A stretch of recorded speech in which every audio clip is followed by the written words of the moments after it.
I was so close to finishing the game. Just one more step, and that step was having the baby of the male lead. Even though all three of my targets had completely stopped caring about me, the system told me that if I had the baby, I would win. But when I was 7 months pregnant, my husband, who was the CEO of a famous group, rushed into the hospital to take me away. My childhood friend pushed me onto the operating table himself. My parents signed the papers outside. No matter how much I begged, they took my baby away. They needed the umbilical cord blood for my sister, Jane. I was left there alone on the operating table, listening as my baby's cries slowly faded away. The system then told me I had failed and would die. But as my life was really ending, why were all those people who used to say I should just die suddenly losing their minds? In the maternity ward, the doctor put down his tools and gently told me that the baby was healthy and beautiful. I felt so relieved and started to get up from the bed. But suddenly, the door to the examination room burst open and a group of people rushed in. Leading them was my husband, Jack, the CEO. He was also my third target, but he had only ever cared about Jane. The doctor was about to tell them off, but the bodyguards in black suits dragged him out. Jack walked slowly towards me. His cold, emotionless eyes made me shiver. He looked at my stomach, and I could see he thought it was barely useful now. Then, the bodyguards lifted me up. I knew something was wrong and struggled as much as I could. "Jack, what are you doing?" I cried. He grabbed my chin tightly. "Jane is sick, and she needs umbilical cord blood from a direct family member. You went through all the trouble of carrying this child, so at least you're good for something." I looked at him, unable to believe what I was hearing. "Jack, the baby is only 7 months old. What are you going to do?" Jack laughed in a way that showed he didn't care. "Deliver early, of course. Don't try to blackmail me with this child. He's lucky to help save Jane." My head felt like it was full of thunder. Jack wanted to force my baby out to help Jane. I pleaded with him, "Jack, please, I'm begging you. He's only 7 months old. A forced C-section won't let him live. Just 3 more months, and I'll give birth. Can't we wait until then for the cord blood?" Jack didn't even look at me. 3 months? Sounds like you just want to waste time and let Jane die.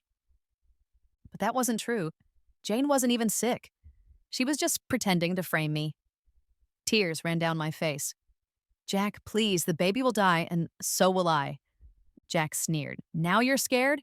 Weren't you afraid when you tricked your way into this pregnancy?" "Enough," he said. "That brat wasn't supposed to be here in the first place. Death just means he wasn't blessed." Before I could even cry out, Jack told the bodyguards to put a gag on me. Cold tears fell down my face as I felt completely hopeless. The system's cold voice then spoke. "Detected that the child will be born prematurely.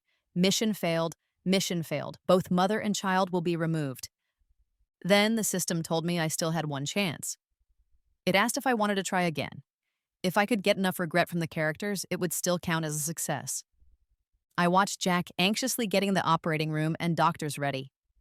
Tears filled my eyes as I shook my head. There was no hope. Even if I died, they wouldn't care.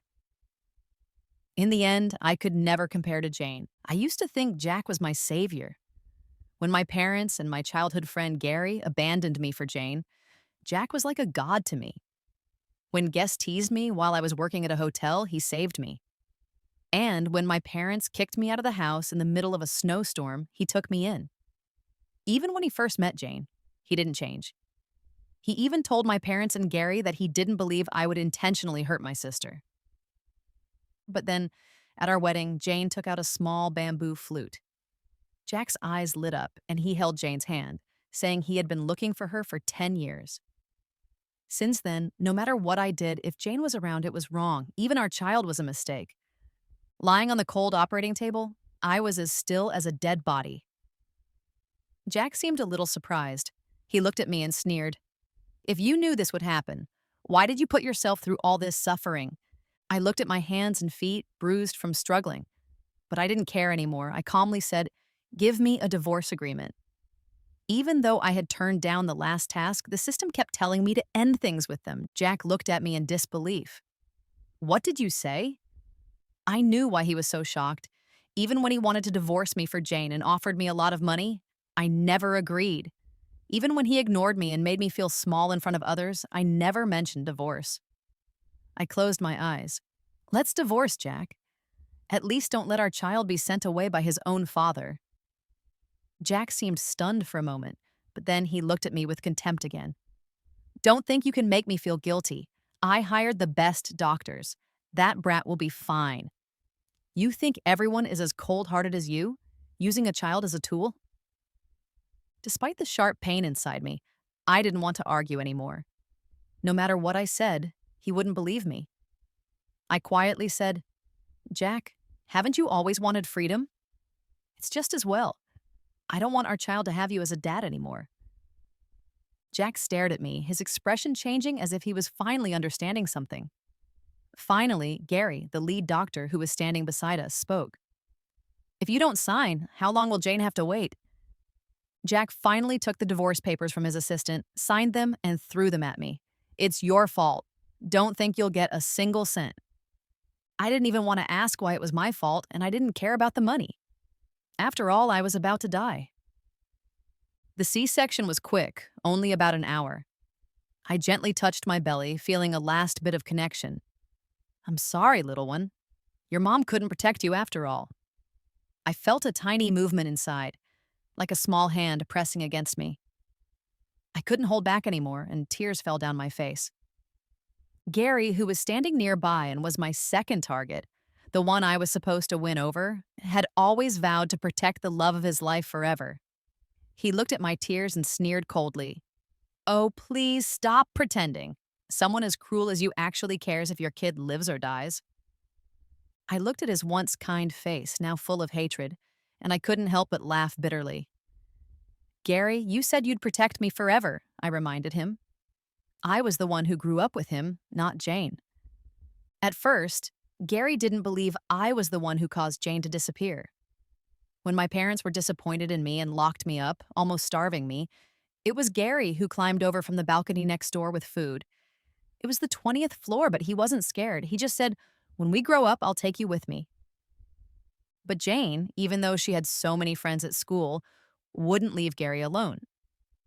After bringing him water during field time again and again, Gary started to mention Jane, wondering if we had misunderstood her. I didn't say anything, and Gary became quiet.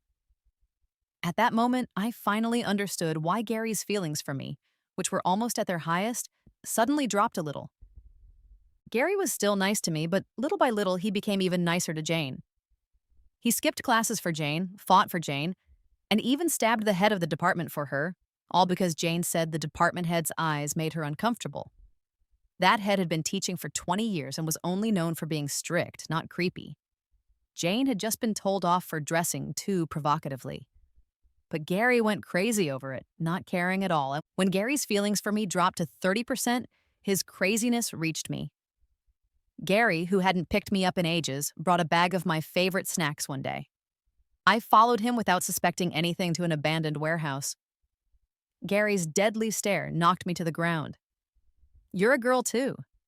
How could you have the heart to hurt Jane? You spread those nasty rumors about her, and now that old department guy has his eye on her. No matter how much I cried or tried to explain, Gary ripped off my clothes and took pictures of me in my underwear. Before leaving, he took my clothes away. You like spreading rumors? Let's see how you like being a real one. I cried in the warehouse, too scared to come out. But this time, Gary didn't come back to save me. Late at night, a homeless man found me. I fought him off and escaped only after hitting him over the head with a brick. Later, when my parents picked me up at the police station, Gary claimed I stripped down to try and seduce him. The rumors of me throwing myself at Gary spread everywhere. Everyone called me names, and every bad guy wanted to take advantage of me. I went through college terrified and finally got into a top university overseas. But Gary framed me for drugging Jane during our graduate exams, messing up her performance. He threatened me with the photos to make me give up my spot to Jane. My only hope was gone, and he made sure I couldn't try again. It was all because he was afraid I would eventually get a master's degree and hurt Jane again. Since then, I had to take whatever odd jobs I could find to survive. But Gary wouldn't let it go. Whenever I started to do well somewhere, he'd send thugs to cause trouble. It wasn't until I met Jack that his antics finally stopped. That was only because Jane hoped to get closer to Jack through me. Even if Jane didn't love him, he eagerly gave her everything. Just like now, to save Jane's life, he would risk losing his medical license just to perform a C-section on me himself. Seeing me mention his promise from our youth, Gary's dislike for me grew stronger. "Do you really think you're worthy?" he asked, putting on gloves and getting the instruments ready. He placed a gel-covered hand coldly on my belly like he was checking livestock. Then he nodded, satisfied. "Even a tiger doesn't eat its own cubs. Despite how cruel you are, you've raised this baby well. If this child can save Jane's life, I might give you back what you lost." "No need," I replied calmly, knowing that everything I ever had long been taken by Jane. "Gary, here's your promise back." When Gary saw the bracelet on my wrist, surprise flashed in his eyes. It was just a cheap cartoon rope with the color faded over the years. He carefully took it off, his emotions complicated. He had given it to me as a child, saying it was a promise for the future. His voice softened just a little. "I can agree to everything except letting you go." I looked away, no longer wanting to see him. "Gary, when I'm gone, scatter my ashes in the river, okay?" He chuckled at my words. "I always knew you had bad intentions, trying to get pity. It's just a C-section, you won't die from this." I forced a smile. "I trust your skills, but everyone dies eventually." Seeing me so quiet, Gary didn't say anything more hurtful. "All right then. Since you want to use that promise on this, don't regret it. From now on, as long as you don't cause trouble for Jane, we won't have any connection." He turned away, checking the instruments. Gary was so careful that he didn't even want a nurse, doing the procedure all by himself. I watched his back and whispered, "Goodbye, Gary." The system confirmed that our last connection was broken. I asked it, confused, why I was told to cut ties with the targets when I was going to die anyway. But the system, which was usually so talkative, fell silent. At that moment, my original parents and the first target I met in this world rushed in. They were holding a contract and forcefully made me sign it. It was a surrogacy agreement. As long as Jane was sick, I had to keep having kids to get enough cord blood for her. In the story, my parents, Matt and Kate, were my first targets.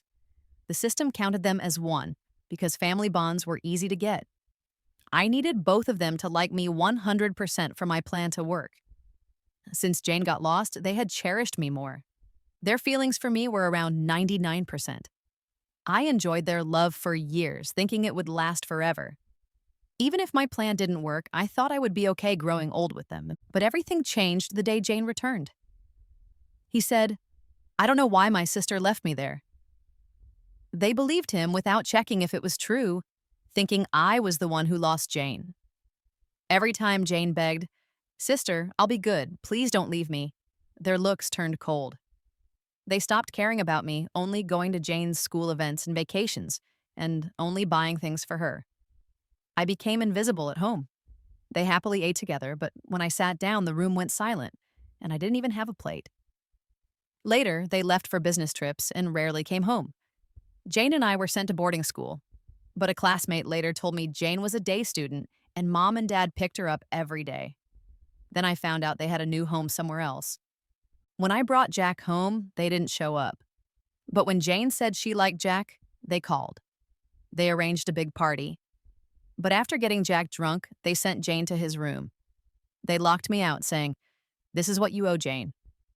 Jack refused and escaped through the window. They found me, urging me to convince Jack to marry Jane. Nothing went their way, and we didn't contact each other for years. They told the neighbors I ran off with a bad guy and died somewhere else.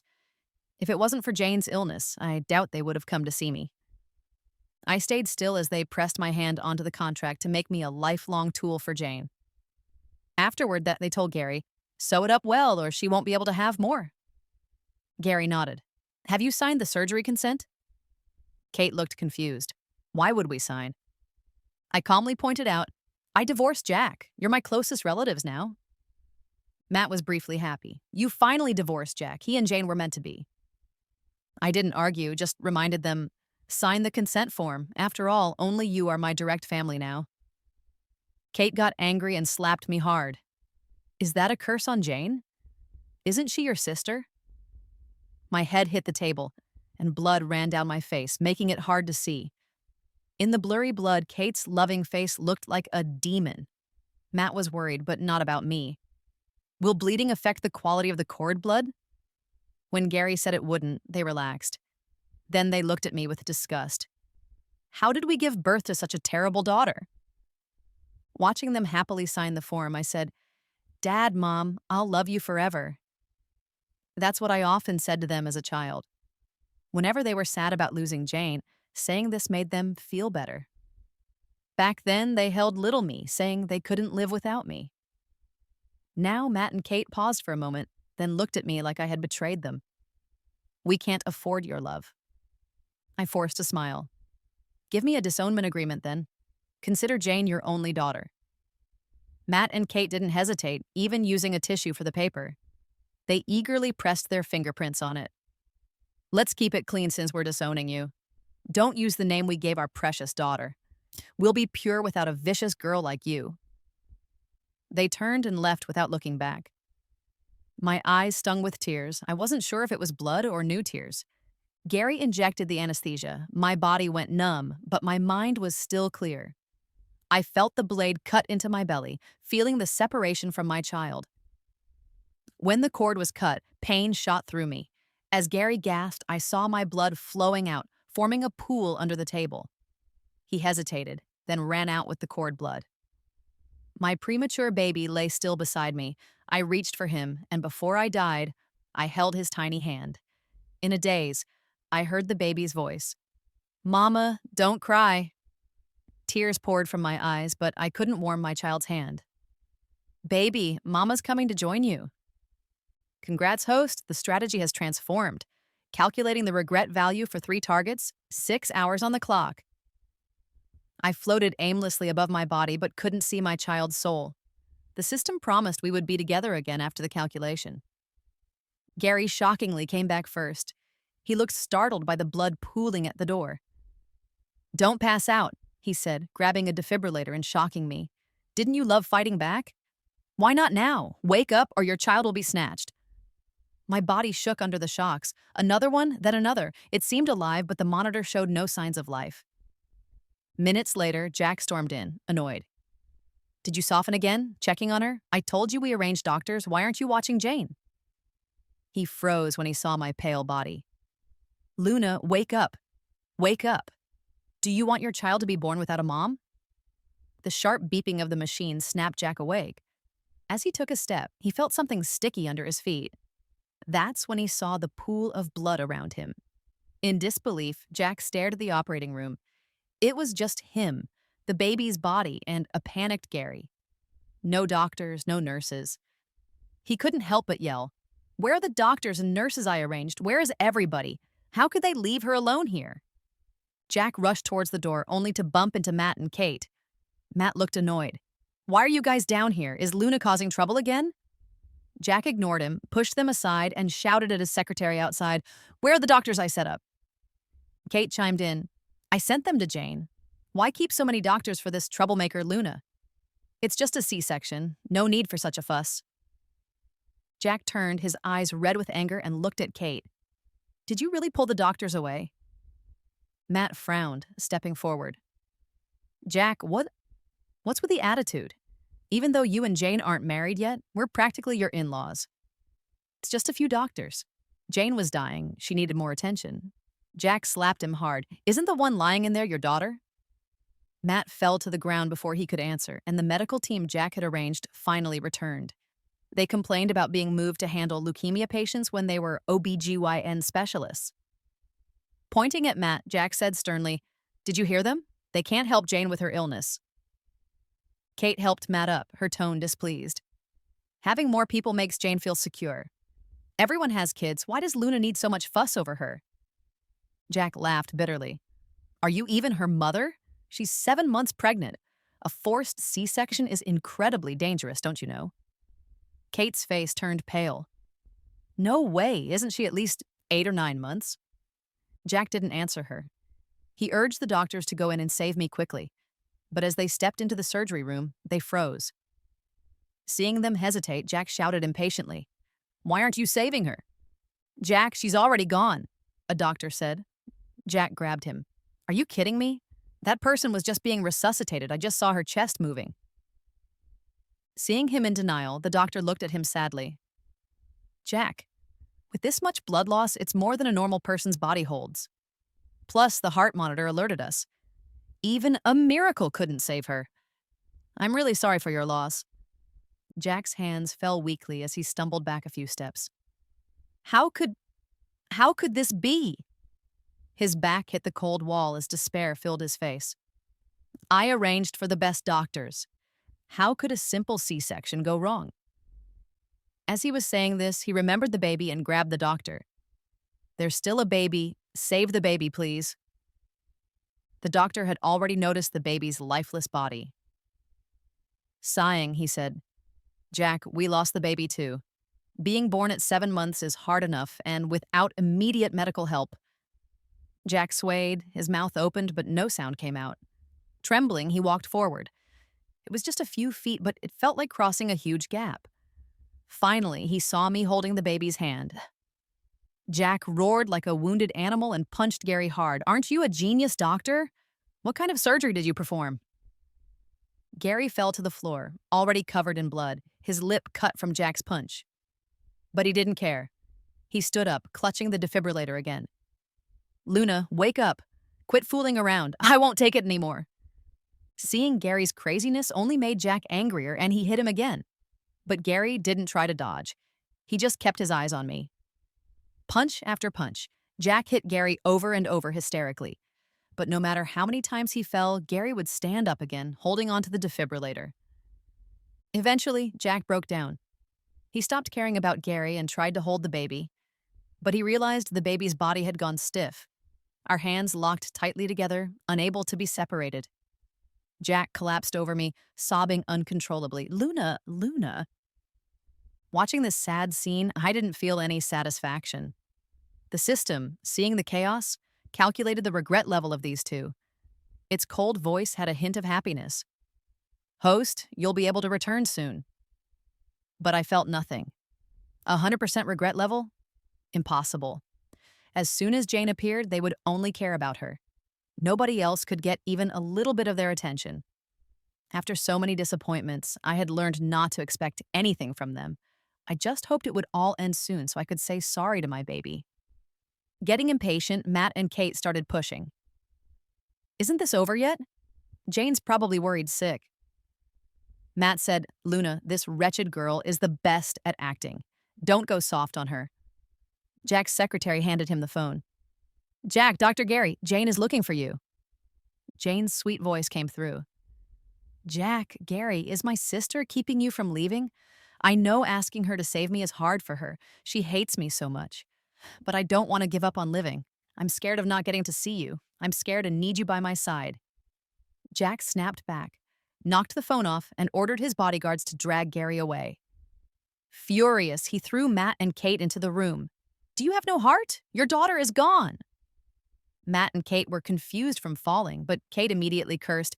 "Gone? What's she up to this time? I knew it. She's just trying to get you away from Jane." Matt was the first to realize something was wrong. Feeling the stickiness of the blood on him, his voice shook. "Whose blood is this?" Kate snapped back to reality, staring at the blood-soaked floor, her lips trembling.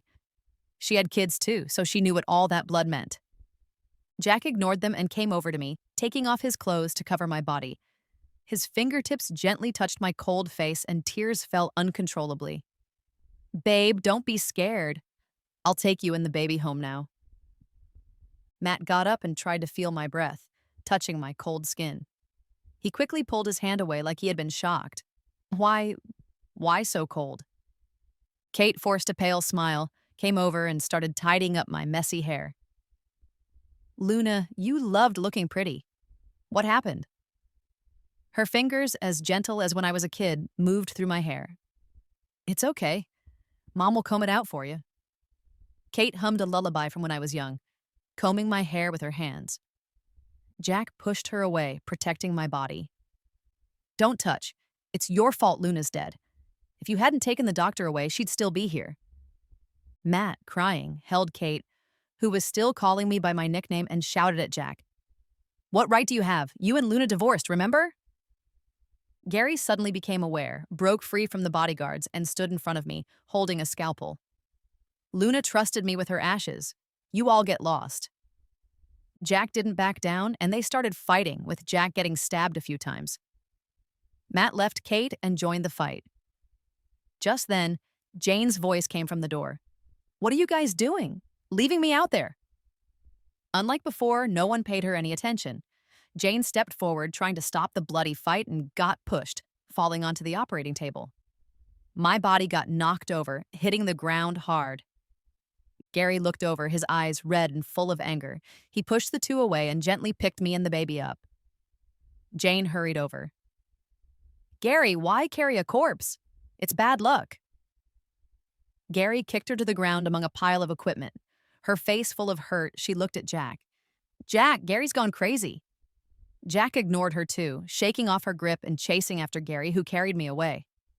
Unable to believe it, Jane looked at her empty hand and then whined to Matt and Kate. Dad, Mom, look at them bullying me because of sister.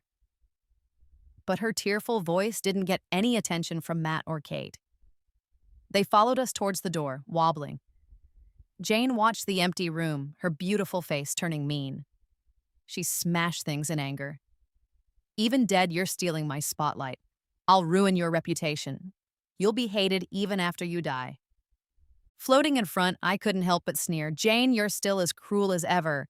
As my body was taken to the crematorium, my soul drifted along unwillingly. The four of them, covered in blood, looked like they had come from hell.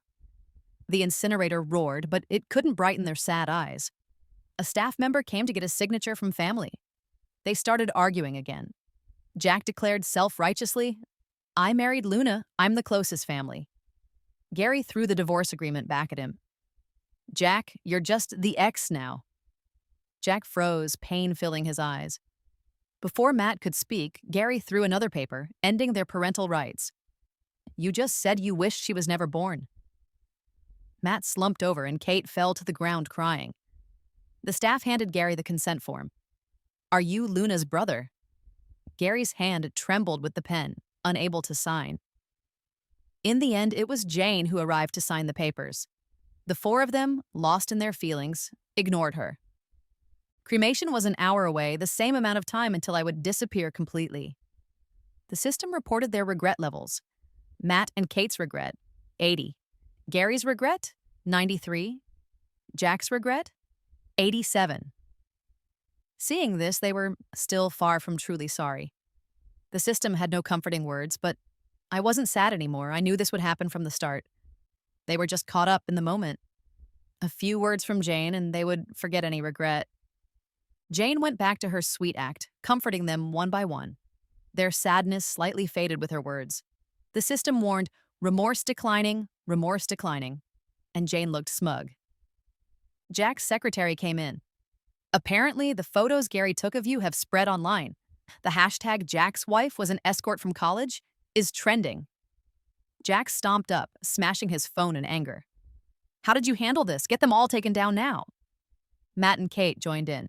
How can they say that about Luna? Realizing her mistake, Jane quickly changed her story. Oh, don't be mad. I saw those photos online before and asked Sis about them, and she said it was art.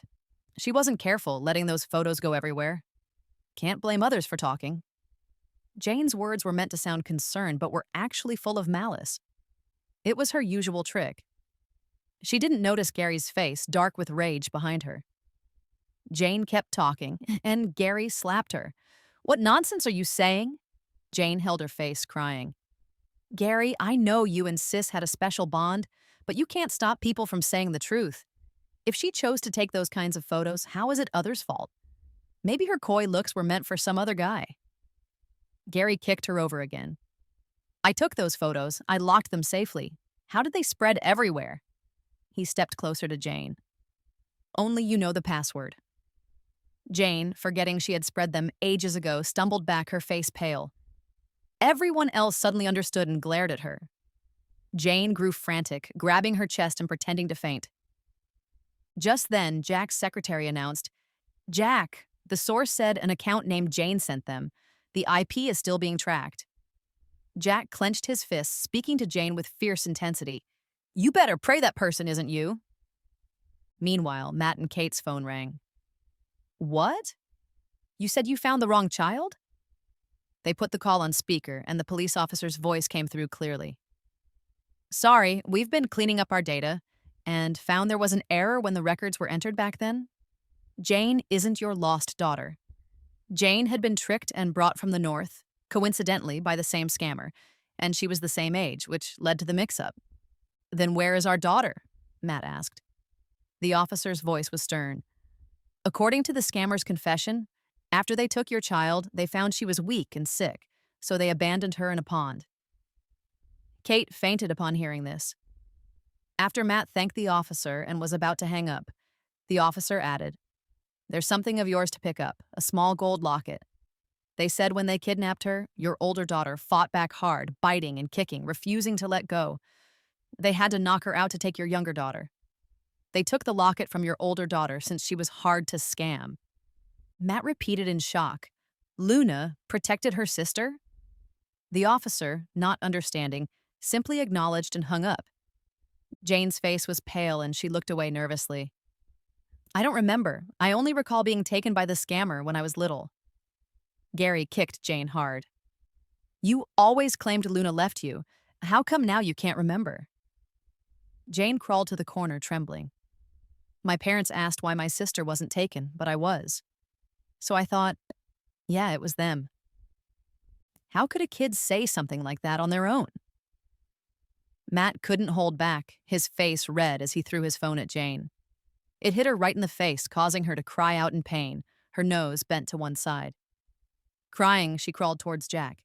"Jack, save me. They're all crazy." Jack pulled out that flute.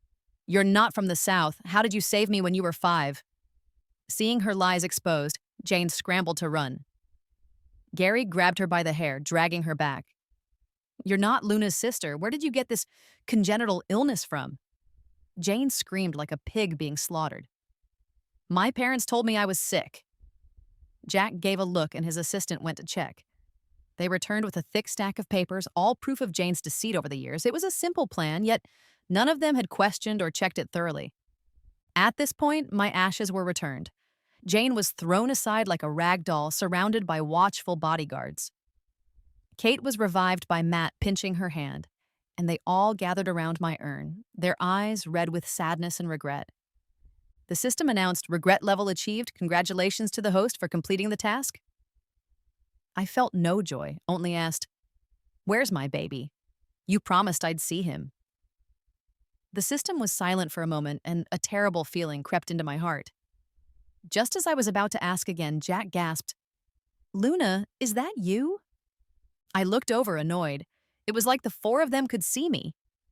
Gently, they put down the urn and rushed towards me, but they passed right through. Jack was sobbing, nearly choking. "Honey, I was wrong. I was wrong." Gary was distraught. "Luna, we promised forever." Matt and Kate were crying. "Luna, it was our fault. You explained it so many times." I ignored them, shouting into the void, "Where's my child?"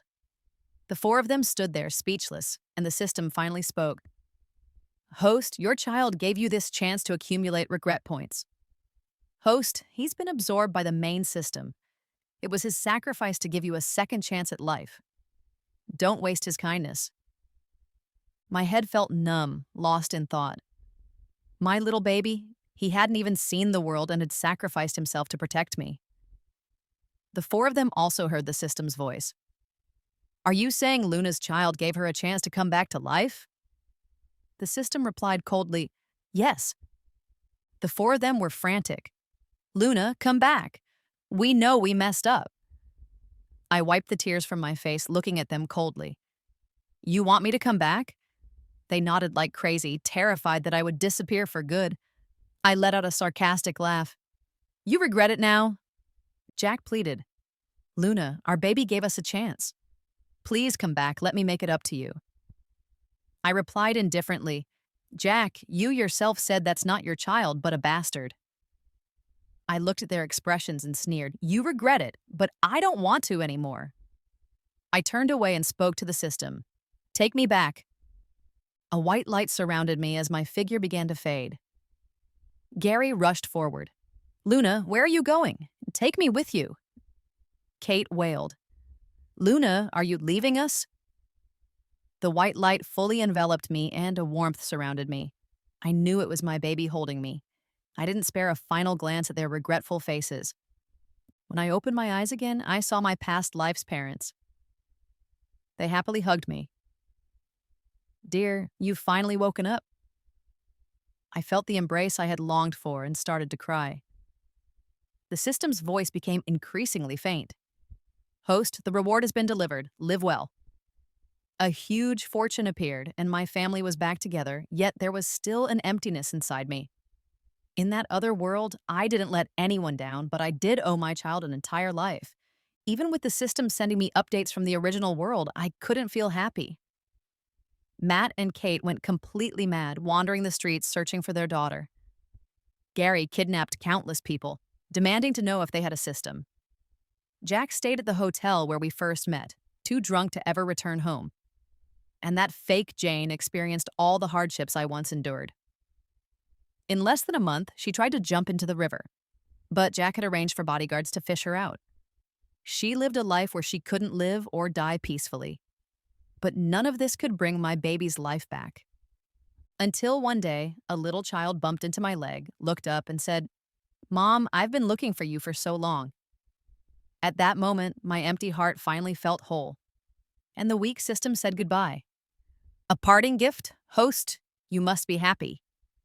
I held my baby and nodded tearfully. I will, I promise. Jack stepped forward after a moment of silence. As soon as the door closed, Gary said.